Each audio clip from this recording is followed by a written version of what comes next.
She cheated. So I slept with all of her friends. My girlfriend cheated.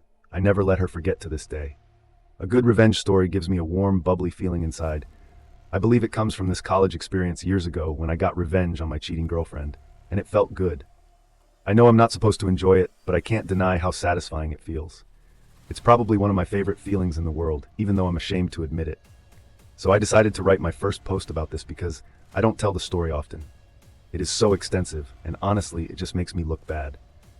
I'm going to try my best to not paint a picture where my ex looks as bad as possible and me as innocent as possible. I want to write this as accurately as I can, even if it makes me look bad. A bit of context and backstory. At the time of the story, I played Division I NCAA basketball at a school, so I traveled a lot weekly to different cities and states. My entire life revolved around this during the events of the story. I was in the early stages of a horrible substance and alcohol habit. Years after this story, I ended up getting sober and joined a program whose name you can find at the front of almost any phone book. I am sure many people reading this are also sober and will understand how we addicts and alcoholics can be. This story is an effort to explain a character defect that manifested from the events in this story that led me down a very dark path. However, I don't mean for this story to come off in a self-pity kind of way. Lastly, I was always a good kid. I was never troubled. My upbringing was very difficult, but I was able to keep an overall kindness in my spirit toward other people, and almost always did the right thing or took the high road when it came to dating. I knew people cheated in relationships, but at the time of this story, I always chalked it up to other people not doing things the way I did. I never really thought it would happen to me. I always thought that because I was a 5-star boyfriend and had amazing taste in women, infidelity would never be a part of my dating journey. I was naive. I really thought highly of myself and also had a real arrogance, like any guy in his early 20s, I guess. To build up, I was in my junior year at university. I'd been single for about a year after my high school girlfriend and I finally broke up after 3 years. I checked that relationship off as my learning experience, and I now knew what to look for in my next girlfriend. The next woman I chose to have a relationship with, I would most likely marry and start my future with. I know I was young and dumb and thought I knew everything. Lol. I had my eye on this girl at my school. We will call her Lisa. I saw Lisa around the collegiate athletic facility, the university team's training grounds and locker rooms. Lisa ran for the track team and was damn good. The various athletic teams often had parties, and I knew that the first time I saw her, I would introduce myself, try to chat her up a bit, and see where it led. Soon enough, I saw Lisa at one of these parties, and we passed each other on the stairs. We made eye contact, and she smiled at me. I sparked a conversation with her, and after going back and forth a bit, we exchanged numbers. We began the classic American style of flirting, where we constantly just hinted things back and forth, indirectly. We slowly progressed the relationship in this manner for weeks, sending texts back and forth, hinting that we were interested in each other, but also playing it cool to not let the other person know we had a crush on them at the time. She was on a break with her current boyfriend, who was a popular player on the football team. She ended up leaving him completely to date me. This should have been a red flag, obviously, but remember, I had severe hubris at the time. Her leaving him to date me just gave me a superiority complex. I was playing well in sports, and if she was willing to leave this guy for me, then she would never leave me for another guy. LMAO, I was a fool. I can't express how much I was into Lisa. I was addictively attracted to her and had that weird feeling of, I can't believe my crush is actually into me too. I really was so drowned and blinded by my crush on her that I missed so many red flags. But our relationship began progressing really fast because of this. I didn't really do a proper inventory on why I liked her so much. Fast forward, like 8 months later, we were together officially. Lisa had her own athlete's dorm room, but I was a couple of years older than her and was working full-time during the summers and part-time during theater.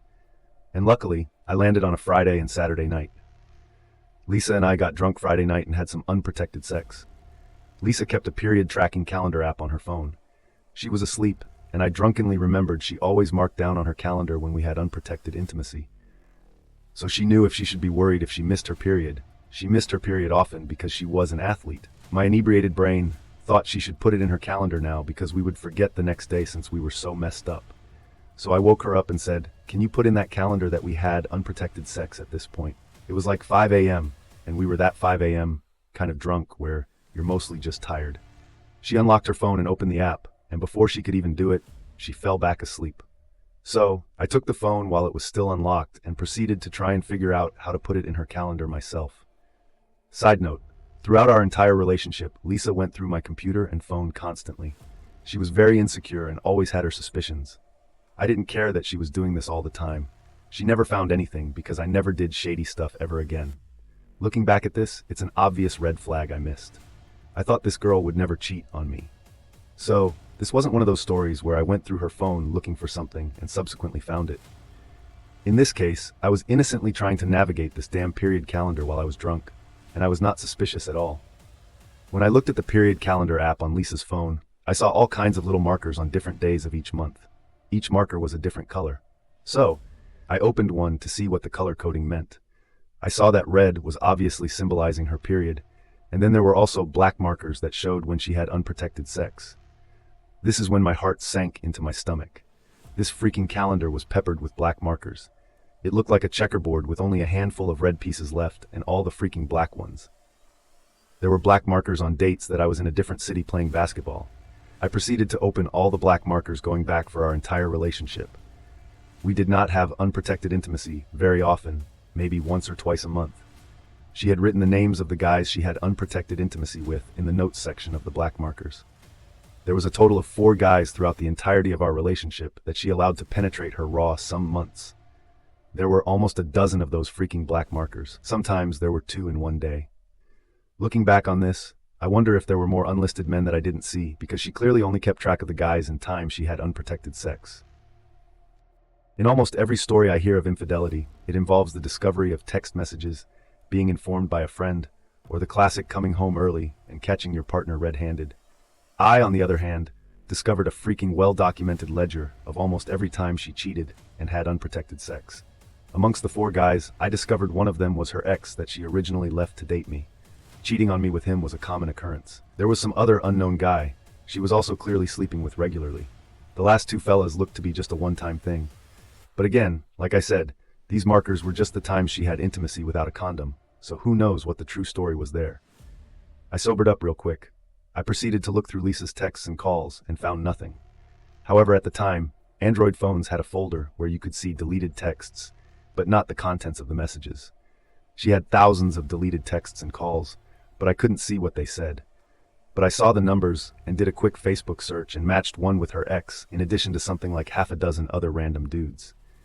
The worst part was I found 2 of my teammates, one guy I was actually pretty close with. I just put the phone down after a few minutes.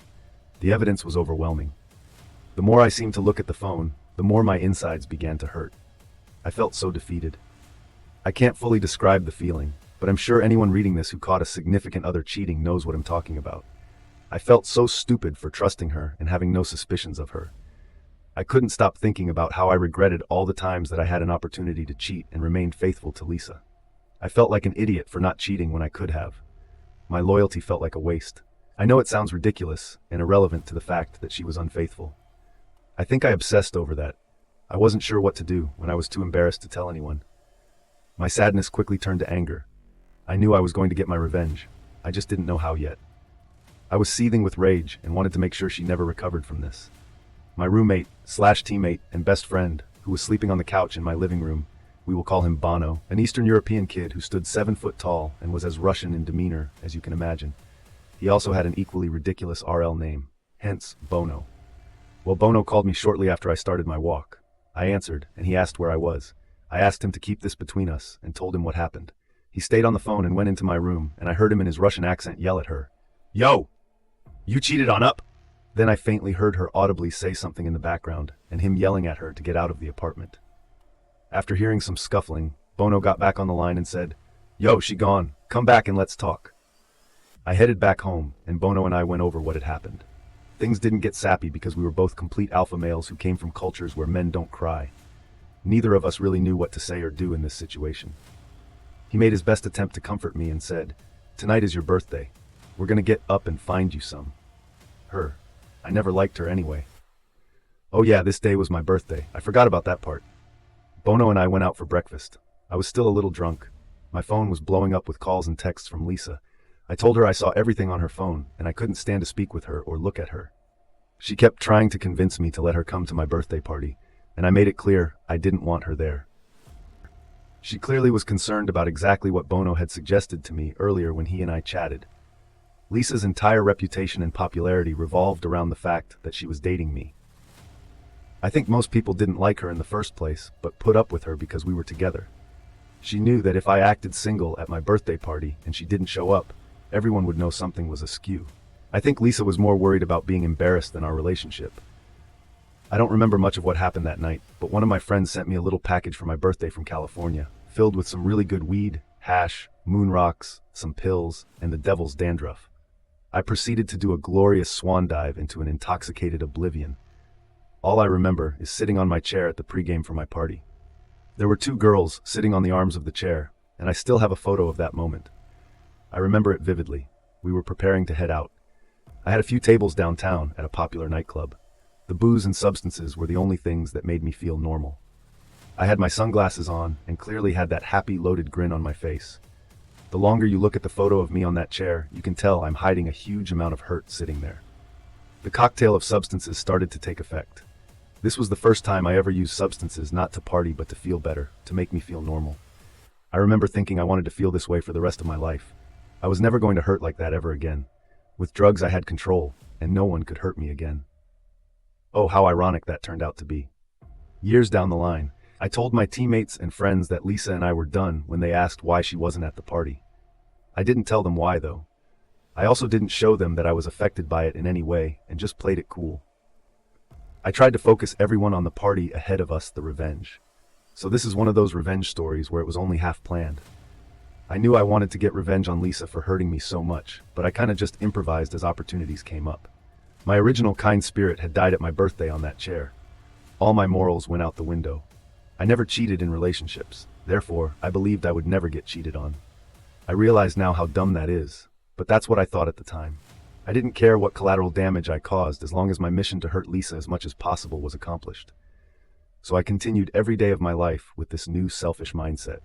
I was sitting at my computer later that next week, skimming Facebook when I saw the profile of one of her track teammates on my feed. That's when I had my first vengeful impact. Also, much better looking, Lisa's teammate I originally spotted on my Facebook had a boyfriend, but I thought clearly, everyone cheats. Let's see if it's true. I proceeded to do the little flirty social media dance with her. You know, the one where I like a couple of her photos, she likes a couple of mine back. I shot her a message, and bam, she's at my house in my bed about a week later. I proceeded to do something similar with other teammates of hers, all on her 4x4 relay team. Coincidentally, two of the three girls I passionately hugged had boyfriends and subsequently cheated on them with me, which gave me some real mixed emotions. It stroked my broken ego and also made me bitter and sad, giving me one of those women ain't, none of them are loyal attitudes. This is such a typical story of while fighting monsters, I became a monster. This actually became my go-to strategy because it accomplished two things.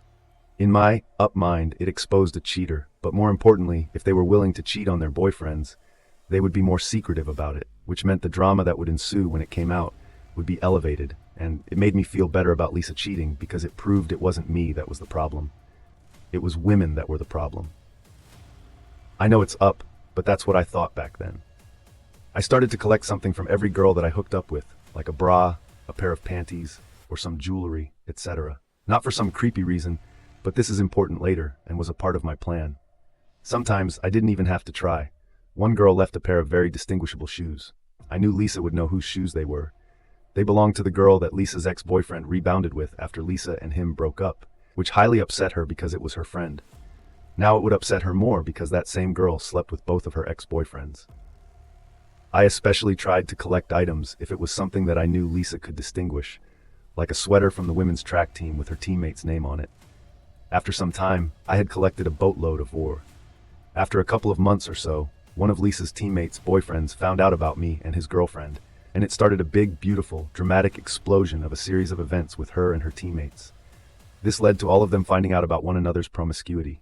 The drama was massive. Even their coaches had to get involved. It got so bad. This made me feel so powerful in such an evil yet satisfying way. I fell in love with the destruction I was causing. The most awesome part about all of it was that same week, the athletics PR team had put massive posters of me all over campus promoting the next game. They were everywhere. Some of the posters took up the entire side of buildings, so Lisa and her friends had to see me all over campus every day while this drama was erupting all around them. I felt like a triumphant dictator. It was glorious and pathetic at the same time. Their coach even proceeded to have a serious meeting with the compliance department and my team's coaches. My coaches literally laughed at her, saying, This seems like an internal issue, but OP hasn't done anything illegal or broken any school policy, so there is nothing we can do. This infuriated the women's track coach. Their team had fallen apart, their national ranking began to plummet. Then, Lisa's coach even got in trouble for being caught tearing down some of the smaller posters of me on campus in a raging temper tantrum. I loved all of it. I continued to add fuel to the fire, posting photos of me with girls, smiling, being happy every chance I could on Facebook and Instagram. But under it all, I was bitter. I was so deep into my new mindset. I had already forgotten the kind-hearted, naive kid I used to be. I hated my old self because I let some girl emasculate me. I was so full of self-pity. Looking back, it's depressing. No one really knew, though, because I played the cool guy attitude in front of people. There was even a girl on campus on one of the sports teams who claimed that she was pregnant with my kid after I pretended to like her the same way I did with all of the other girls on Lisa's team. As soon as we passionately hugged, I moved on. It's a long story, but it turned out she wasn't pregnant. But the news or press that came from that further dug the knife deeper into Lisa's side. I left a trail of women undeceived in relationships I destroyed. I feel bad now, but at the time, I didn't care because they were equally at fault in my eyes since they were cheating on their boy. I wanted Lisa to know I was everywhere and constantly remind her how she messed up in my eyes. This was all her fault, and she unleashed this fury of chaos upon herself. She should never have messed with me like that. Lisa had to take an extended medical leave because of her depression and mental health issues she was experiencing from the whole situation. She was becoming suicidal. She even had to go on medication and lost tons of weight. She began to look extremely unhealthy. The whole mess was torturing her, and the more she hurt, the better I felt. At this point, I had already inflicted more damage than she did to me, but I had become addicted to the feeling of power. I spent zero time processing my own emotions or moving on from what happened. All I wanted was more revenge, and I couldn't stop. After weeks of ignoring Lisa's texts and calls, she finally got a hold of me by showing up to my apartment unannounced late at night. She was there to pick up some stuff she left from when she lived there. She was actually a local, and her parents lived close by. She was still on her medical leave and no longer staying on campus, but rather with her parents. I told her I would bring her stuff to her parents' house that weekend, but I couldn't let her in because I had company, which I did, but it wasn't one of her teammates or friends. Unfortunately, I then took all the items I had collected from all the girls over the weeks. There were probably like 8 or 9 things from different girls, including her teammates, and threw their belongings, along with Lisa's stuff, into big black trash bags. I took the bags to her house and then called Lisa's dad. I told him I left her stuff on his porch and to inform his demon daughter. Me and Lisa's dad actually really got along, and he even took my side after Lisa and I broke up. But after all these events transpired, he obviously had a negative opinion of me. 15 minutes after I got off the phone with her dad, I got a call from Lisa. I answered because I wanted to hear her reaction to having all these other girls mixed in with hers. She was sobbing uncontrollably. It sounded like that half-crying, half-mumbling thing people do when they are hysterical. She wasn't even angry, just desperately begging me to stop my tyranny. I just smiled and basked in the glory of hearing her hurt. I responded, "Why were there other guys in our relationship? You mixed them into our relationship like I mixed other girls into your life." It's a perfect little ironic metaphor. I thought it sounded cool at the time and was really proud of myself. Facepalm. I later found out from one of Lisa's friends who knew she was cheating on me during our relationship that Lisa was convinced I was the one cheating on her because I was always out of town. This doesn't make sense since I was out of town because of basketball, a very legit excuse, not just randomly on my own accord. You could literally see my schedule on the school's website. I kept in contact with her constantly when I was gone, but obviously when I had practice or team meetings, I couldn't be on my phone. But she didn't have the logic in her brain to figure this out. I guess I assume it's just an excuse she made to protect her insecurities about the whole fiasco, or to save face with people who knew she was cheating. Months went by, and Lisa came back to school from her medical leave, and we bumped into each other at the physical therapy center in our athletic facility building. I saw this as yet another opportunity. It had been a while since I did something that hurt her, and I was still hungry for more vengeance. I proceeded to pretend like I wanted to rekindle things with her. She was cautious at first, but eventually bit after about a week. We started to mend our relationship. We proceeded for about a month, but I wouldn't call this a relationship. I forbade her to have any male friends, nor was she allowed to go out and party with her girlfriends. I also needed full access to all her accounts and her location at all times. It was more like a hostage situation. It gave me a sense of control. Meanwhile, I wasn't being faithful at all. This was my plan all along. Finally, she found out about me sleeping with a girl in one of her classes, and we had a nasty breakup. I told her that she literally knew what it felt like to be me when we last dated. Yet again, I felt triumphant. It was just another chance to hurt her, and I did. After this, we didn't speak for years. I graduated university and moved to Central America. She messaged me while I was there about a year after I moved, and about 2 years after we last spoke. At this point, my life had become that of a real degenerate. I was doing copious pour. We began to talk as friends and even get flirty with each other over Facebook Messenger. Mind you, there are literally many countries, states, and an ocean between us. At this point, I was planning a trip back to my old university to visit some friends. However, I told her it was different. I explained to her I was moving back to the city for a new job I was just offered. We decided to meet up when I got back and see if there was anything worth saving between us. I had put on my best acting hat and tried to seem like I've put our past behind us.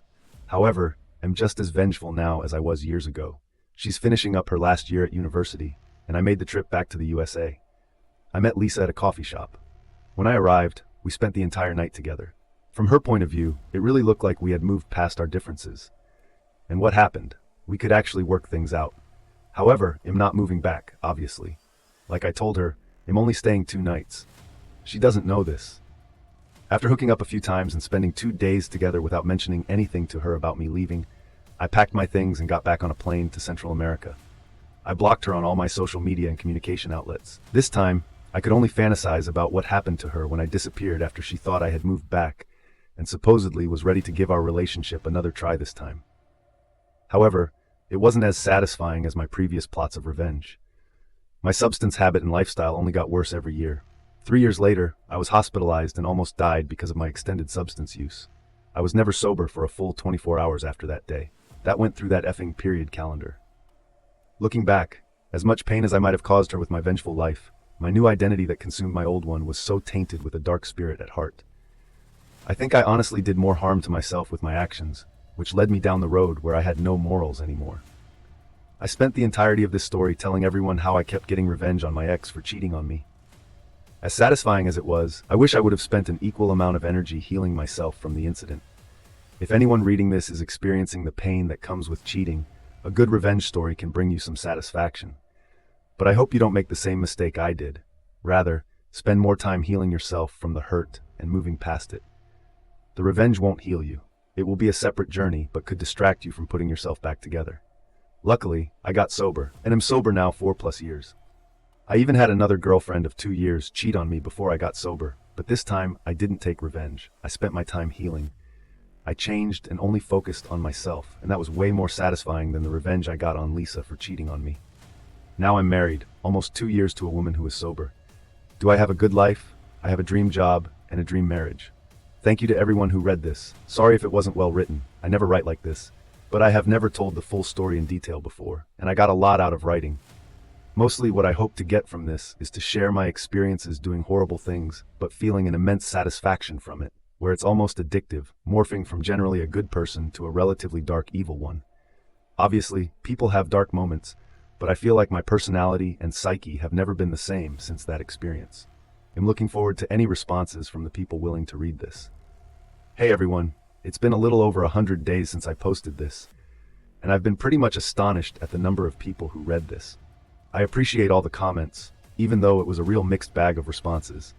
It's kind of spread to Facebook and YouTube, etc., and it's really interesting how different the sentiment is on each of those platforms. One of the most common questions I've been getting is, have you apologized or talked to Lisa since the events in this story?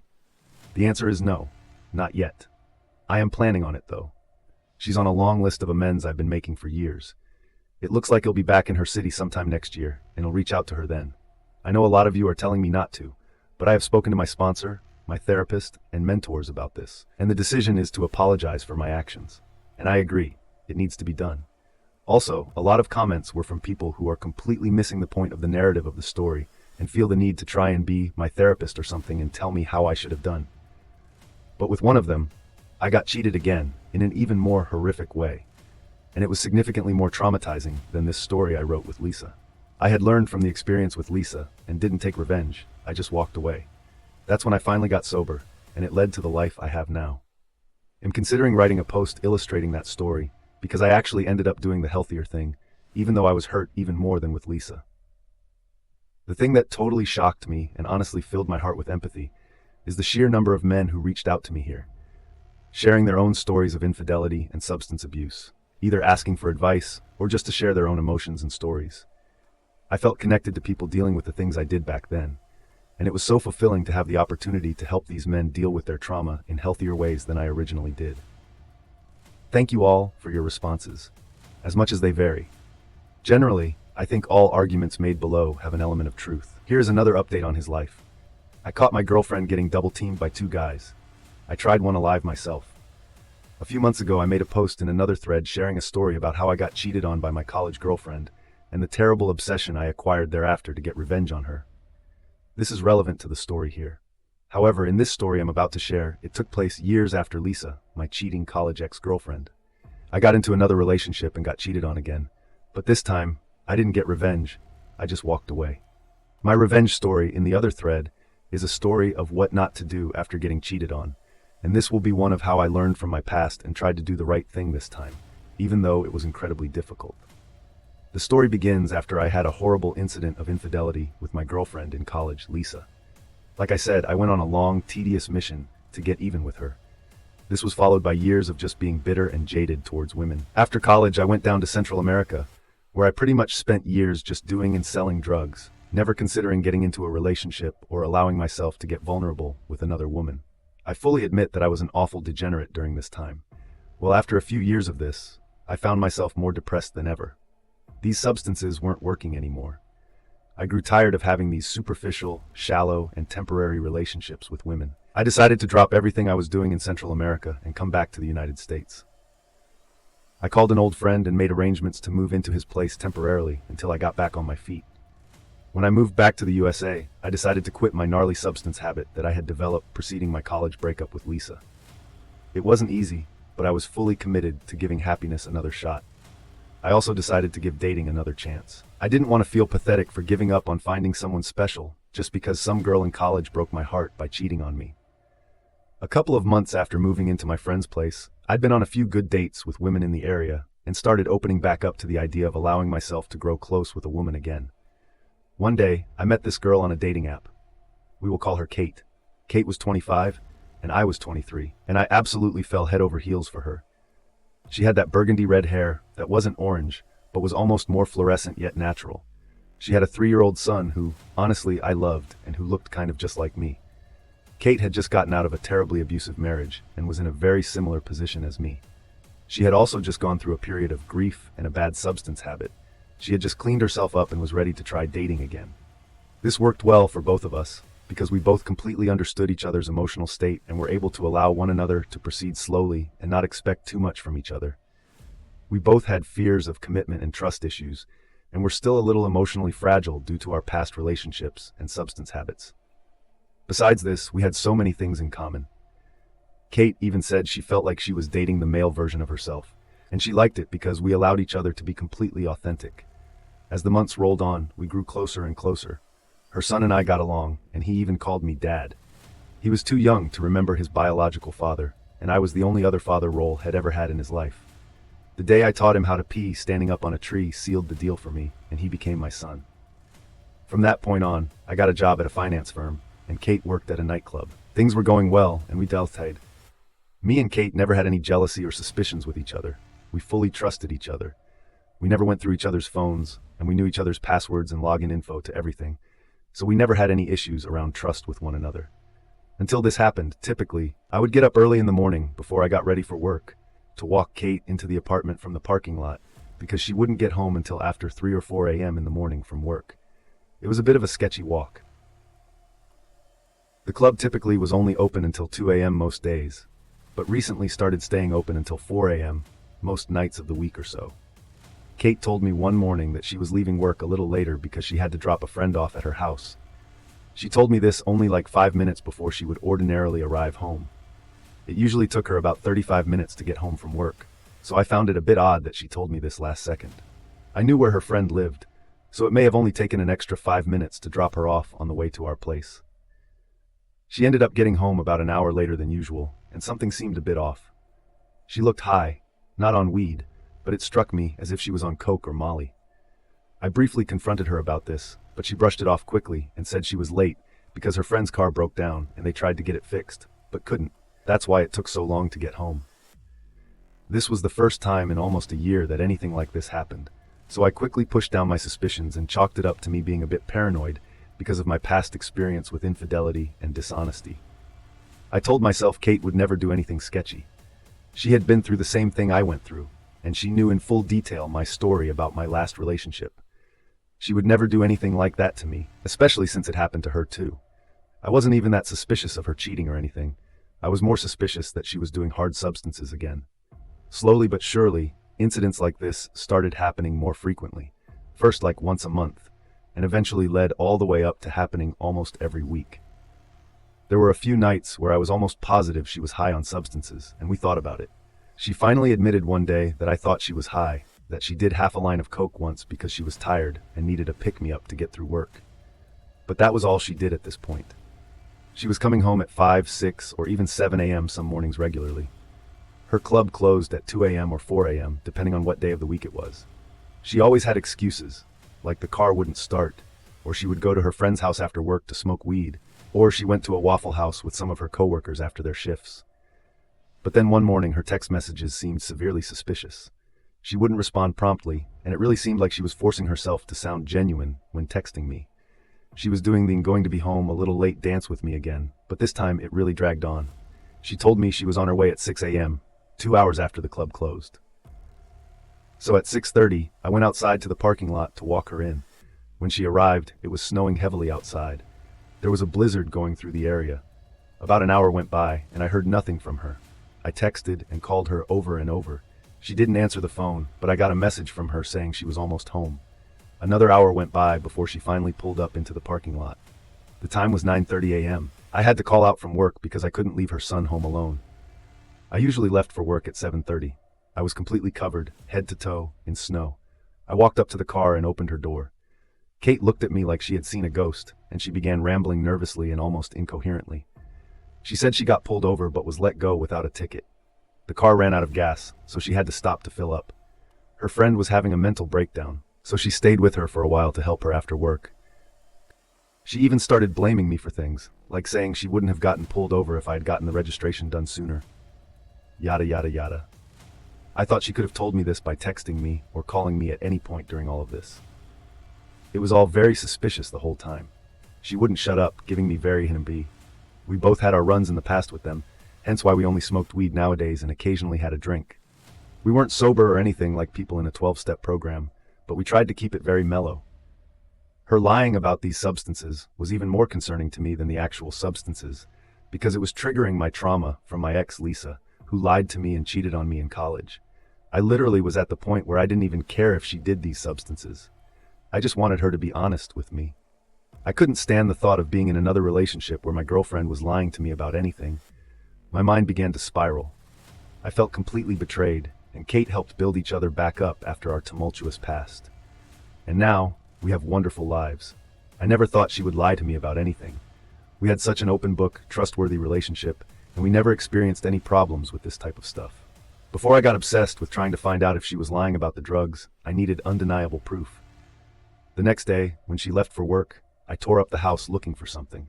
I had no idea what I was looking for, a bag of coke, some pills. Maybe I went through every drawer, every nook and cranny of every piece of furniture, every coat pocket, on top of the cabinets, anywhere she could hide something. I found nothing. I tried to convince myself I was just being paranoid. My PTSD and insecurities about my past relationship were triggering me, and I was just getting obsessive with trying to find something that wasn't there. I decided I would stop trying to find out if she was lying, because if I was wrong, my behavior could ruin a good relationship. I thought Kate would never lie to me, or even worse, cheat on me. She had a horrible experience with her ex-husband cheating on her while she was pregnant. He also hid a substance problem from her, so I couldn't imagine her doing the same thing to me that her ex-husband did to her. So I let things go. She came home at normal times again for a while. This calmed me down a lot. I began to feel bad for my paranoia until one night. I was at a local pool hall playing at a table with a random guy. We will call him Jerry. And while Jerry and I were chatting, I mentioned that my girlfriend works at the club's name. Jerry's sister, Sarah, was hanging out with us while we played pool and said she worked at the same club a couple of months ago. I asked her if she knew Kate, and she said she did, but they weren't really that close. They mostly knew each other in passing.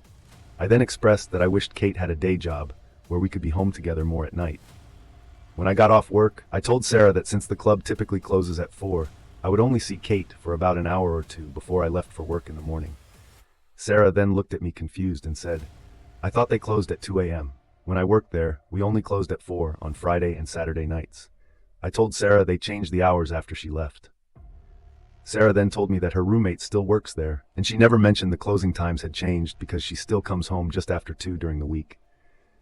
It got awkward fast, but I shrugged it off and finished the game of pool.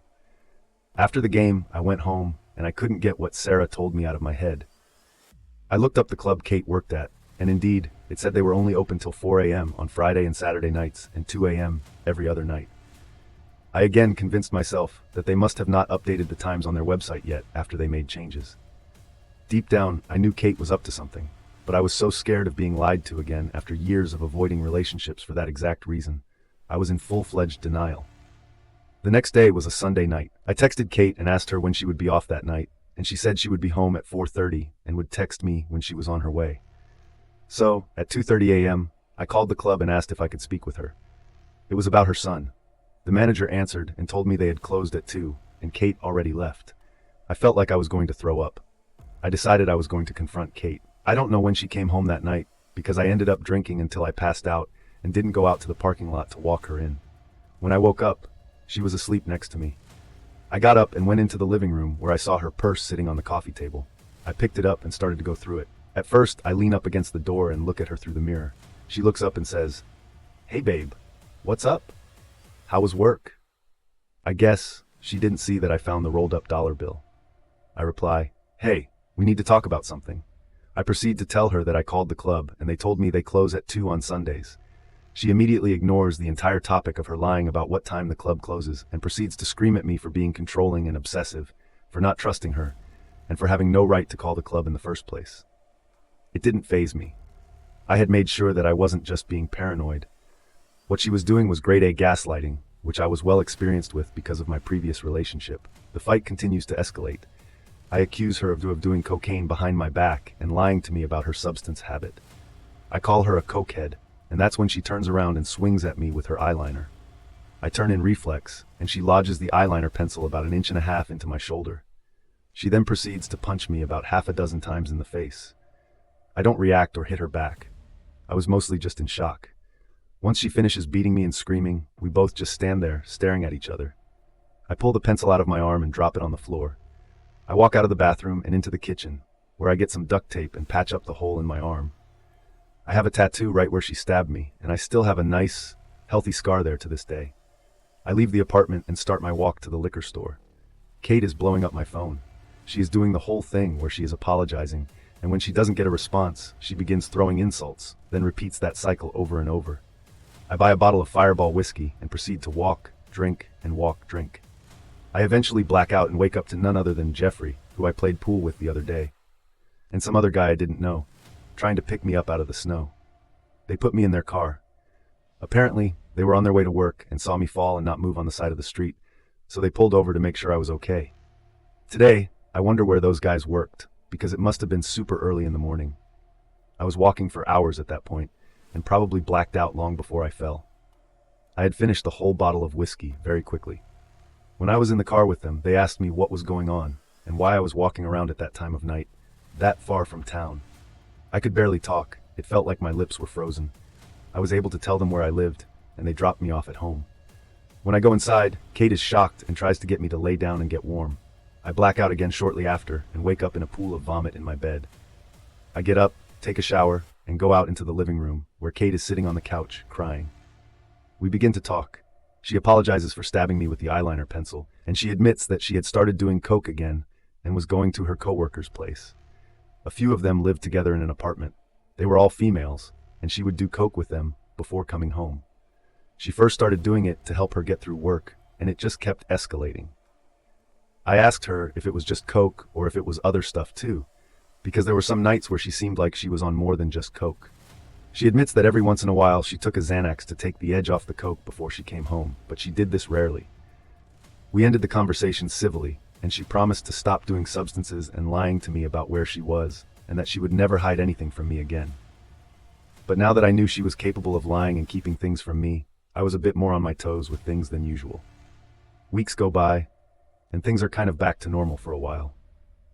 The only odd thing was that Kate was working more often than usual. She would cover for people more and pick up extra shifts randomly. Before, she only worked 4 days a week, but now she was working 6 or 7 days. It didn't become suspicious until I noticed that if we had a fight on a night she wasn't scheduled to work, she would immediately start getting ready and tell me she texted her manager and asked if she could come in because she needed to get away from me. We only had one car, and this was before Uber was really everywhere, so I couldn't go check out her work to see Wool. And Kate shared a Google account on our Androids at the time. So it showed both of our search histories for locations we typed into Google Maps. On that very day, she searched some random location in a nearby neighborhood. When she left for work, my head began to spiral again. I told my friend I no longer felt up to it and just wanted to go to bed. So, he left a bit confused. I double-checked everything on my phone and even went on my computer and did some searches to see if there was any way I was misinterpreting it, and I was not. When Kate came home, I asked her if she really went to work that night. She got real defensive and started accusing me of being paranoid. I then proceeded to show her the Google Maps and how someone searched this location right when she supposedly left for work, and it was not me. She proceeded to tell me the most epic lie I've ever heard. She said, I never went there and searched it. Google is wrong. It's probably just a glitch. Alright, now I finally admitted to myself that I am dating a liar again. I grabbed a few things and got a motel in town. I spent many nights fighting with Kate over the phone and crying while watching shitty cable TV. I was so angry that for the second time in a row, I was dating someone who lies to me and keeps things from me. One of our fights got so heated that we completely stopped talking for 2 days. We didn't break up though, we just stopped talking. Something inside me was desperately hoping that maybe she was just doing coke and drugs, not cheating. But I was super suspicious that she was cheating at this point, and I couldn't let go of it. After a couple of nights in the motel, I had convinced myself that Kate wasn't cheating. She was just back into her substance addiction, and I needed to help her get out of it. I knew firsthand what substance addiction can do to someone, as it did to me. Once I decided to reconcile with her, it was later at night, and I knew she would be back home in a few hours. I would meet her in the parking lot with some flowers or something. I borrowed a friend's car, went to the shop, bought some flowers, and headed home. I parked in the parking lot and began to wait for Kate to get home at around 2:45 a.m. I saw our car drive up to the parking lot, but I saw someone in the passenger seat. It was Kate. She wasn't driving, she was sitting in the passenger seat. There was a man I didn't know driving my car. I just laid low and watched when this random dude that I didn't know parked my car. I wasn't ready for what happened next. Another man also got out from the back seat. What the hell is happening? Who are these people? The three of them walked into our apartment. I pulled out my phone and began to write a text message to Kate. I tried to act like I didn't know anything so that I could see what she would say. Maybe these were just platonic friends and she had nothing to hide. I texted her and asked her if she was home yet from work and if I could come over so we could talk things out. I told her I wanted to apologize for yelling and saying some hurtful things during our fights. I didn't get any messages back for about 15 minutes, and then I got a text from her saying, I just got home, but I want some alone time. I do love you with all my heart. Let's talk tomorrow. My heart was beating out of my chest. As I read the text, I banged my head on the steering wheel in rage while simultaneously crying. I got out of my car and decided to go inside and confront her. When I got to my apartment, the door was locked. I forgot my keys because I only brought the keys for my friend's car. I heard loud music playing on the other side of the door. I tried knocking, but no one answered. I walked around the corner where I knew our living room window and bedroom windows were. We were on the ground floor level. I peeked in through our living room window and I saw no one. I was honestly hoping that I would see them there just smoking weed casually or something. But if they weren't in the living room, then where the hell were they? I walked a little further down until I got to our bedroom window. The blinds were down, but I could see if I put my eyes on the edge of the window to look really closely. When I leaned in to look around the blinds, my heart sank into my stomach. On the other side of the blinds, in our bed, my beautiful girlfriend, whose son I considered to be my own, was getting spit roasted by the two guys I saw her walk in with. I leaned up against the wall and slid down until I was sitting on fourth. Now, a lot of you have read my story about when I was cheated on by my college ex-girlfriend Lisa. When Lisa cheated on me, my rage led me to do everything I could to get the gnarliest revenge I could. In that story, I went completely overboard, and Lisa ended up extremely broken and abused. Many years later, in my first relationship after Lisa, I'm in the same position, but worse this time. However, I decided not to get revenge on Kate as I did on Lisa. No, this time I'm going to kill myself. But but first I'm going to kill Kate. I start the car and drive. I stop by a gas station that I know sells some basic hunting and fishing equipment, 24 hours. They don't have any guns, but they had some hunting and skinning knives.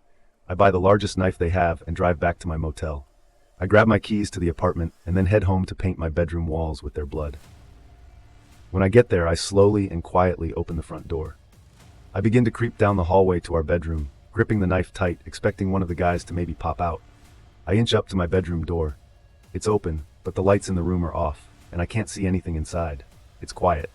I don't hear anything. Sweat is dripping down my face, and I'm trying to control my shaking and breathing so no one hears me come in, scared of what I might see. I reach into the bedroom and flip the light switch on. When the lights pop on, I just see Kate lying in the bed naked and by herself. Was I hallucinating earlier or something? Or did those guys just leave before I got back? She didn't wake up, so I take a look around the room. I see a condom wrapper on the nightstand next to her bed, which pretty much confirmed what I saw. And I now knew I wasn't hallucinating. Kate and I never used condoms. When I take my first step into the bedroom, I hear the door to her son's room across the hall open. I turn around quickly, ready to stab one of the two guys I saw earlier. But of course, it's just Kate's son, my son. My first thoughts were, what is Kate's son doing here? Why didn't Kate take him to daycare or to her mom's house before she had two random dudes come over to her? Was the little kid there the entire time while she was at work or while she was getting double-teamed across the hall? What the hell is wrong with her? He looks up at me from his bedroom door, then looks down at my back and he rushes in to hug my leg. I put my hand on his head, look at the knife in my other hand, and I put the knife in my back pocket. I get on my knee, and I tell my stepson I'm going away for a while. I just wanted to say bye to you and Mom before I left. He then proceeds to give me the saddest face I've ever seen. I pick him up and take him back to bed, tuck him in, and tell him goodbye. I knew it would be the last time I see him. But I didn't want him to know he was about to never see me again. Now after that, I can't kill his mother. He can't grow up without his mother. He doesn't deserve that, even if I think she deserves to die. However, I still wanted to die. I walk out of the apartment and start walking down the street, just sobbing my eyes out. I sit down at a bus stop bench, pull out the knife, and I begin cutting at my wrists. I was ready to die for like 10 minutes. I cut at them, trying to get the blood to flow harder. Then a police car pulls up, and two cops get out. One of them says, "Hey man, what are you doing?" I calmly tell him, "I'm done." He radios in for more cops, and before I know it, there are like 15 or 20 of them surrounding me. They spend about 20 minutes trying to get me to put the knife down. I'm bleeding all over. The cop walks closer to me and asks me to hand him the knife. I stare at the knife for a few seconds, but he hadn't talked me off the ledge. Nothing at this point could. I also knew I couldn't get out of this situation without being thrown into a psych ward. I raised the knife over my head and lunged at the officer. Before I could even take 2 steps, I'm on the ground, getting tasered, and they're piling on top of me, putting handcuffs on me. I had made one major miscalculation. I thought if I made a move towards the officer, they would for sure shoot me dead. But I forgot I was white, so unfortunately, I was only tasered. I was in there for about 6 weeks before an attorney was able to get me off on a technicality. When I was released, I took a taxi home. It was about 3 hours away. When I got home, I had the taxi driver drop me off at a McDonald's near my apartment. I sat down and charged my phone. I didn't want to go back to that apartment, not after what I saw there. I had texts, calls, and voicemails from many people, including Kate. I also obviously was let go from work. My credit cards were all maxed out. Kate clearly had been using them because she had a card for all my accounts. I called Kate, and she was ecstatic to hear from me. She had been so worried and had no idea what happened to me. I told her I would explain everything, but I needed her to meet me at the McDonald's and not to bring her son with her. She was confused at first, but agreed she would meet me after she dropped her son off at daycare. Kate later walked into the McDonald's and rushed to try and hug and kiss me, but I brushed her off and told her to sit down. This threw her off a bit, but she sat down, and I told her what happened. Everything I saw before I was thrown into the ward. What she responded with shocked me. Kate had the audacity to try and deny everything she said. I must have looked into the wrong apartment and saw someone else. I shook my head in disbelief and cut her off mid-sentence. I told her she needed to tell me the truth right now, and if she tried to lie to me again, I would get up and walk out of this McDonald's, and she and her son would never see me again. I looked at her sternly in the eyes, and she could see I meant every word I said. I asked her one more time, "Have you been cheating on me?" She looked down at her lap and began to cry. She muttered, "Yeah, I have." She proceeded to admit that her substance problem had gone from coke to meth, and she was also doubling down with Xanax every night. That's why the guy was driving our car, because she was too intoxicated to drive. I stared at her for about a minute, and before I let out a big sigh, I pulled my phone out of the charger and stood up. She looked up and asked, "Where are you going?" I looked her dead in the eyes and said, "I'm going to go do drugs. It's all I can think to do right now." As I picked up my backpack, she asked me if we were still together. I told her no. I didn't mean I was going to stay. If you told me the truth, I was going to leave either way. I just wanted to hear you admit it. For the next few months, I pretty much lived on the road, basically homeless. I would hop from town to town, mostly selling substances at strip clubs and crashing where I could. Sometimes I slept in motels, sometimes I slept outside. I was doing a lot of my own product. I lost almost 65 pounds in these few months because sometimes I would go days without eating or sleeping. One day I woke up in a hospital. I had been having seizures, and my internal organs had begun failing. I was severely malnourished. I'm 6 feet 5 inches, and I was weighing in at 155 pounds, soaking wet after a big meal. Multiple doctors and therapists came in to see me every day, trying to figure out what was going on with me. I spent about a month in the hospital recovering before I was discharged. The doctors recommended I seek a sobriety program. They concluded that I had no mental disorders other than PTSD and mostly just had a polysubstance addiction problem. When I was discharged from the hospital, I stayed at a halfway house shelter for almost 4 months. I found a sober program and began going to meetings and never touched the substance again. Since I was released from the hospital, I got a new phone and number. Almost no one from my life prior to my stay in the hospital had any contact with me anymore. While I was in the halfway house, I started working out to try and regain some size. I looked like a beanpole. When I was released from the halfway house, I got a job at a nearby gym as a personal trainer, a brand new career path for me. The gym had become my new safe space, where I felt okay. Fast forward 5 years to today, I'm still sober to this day, and weighing in at a healthy and lean 265 pounds. I'm happily married for 2 years. I run my own lucrative business. The day I left the hospital, I thought long and hard about what I was going to do with my life. My instinct was to retreat into darkness. I still wanted to get back at Kate for what I don't even recognize myself anymore. When I wrote these stories about Lisa and Kata, I don't even see me. I see some other messed up kid. I turned 30 this weekend. I got sober a month before my birthday, 5 years ago. If you would have told me back then that I would be where I am now, I would never believe you. I'm so happy. I didn't take my own life, or even worse, take Kate's life that day. I'm so glad I decided to get up and keep trying at life. I had to fall a few times, but when I finally got up, I flew. I spoke with Kate only once years after I left the McDonald's the day she admitted to cheating on me. And after speaking with her, I gotta say it's true what they say. The best revenge is living a good life. This video was extremely long. If you enjoyed the video and want longer videos like these in the future, comment, Google. Thank you for watching. Subscribe for more.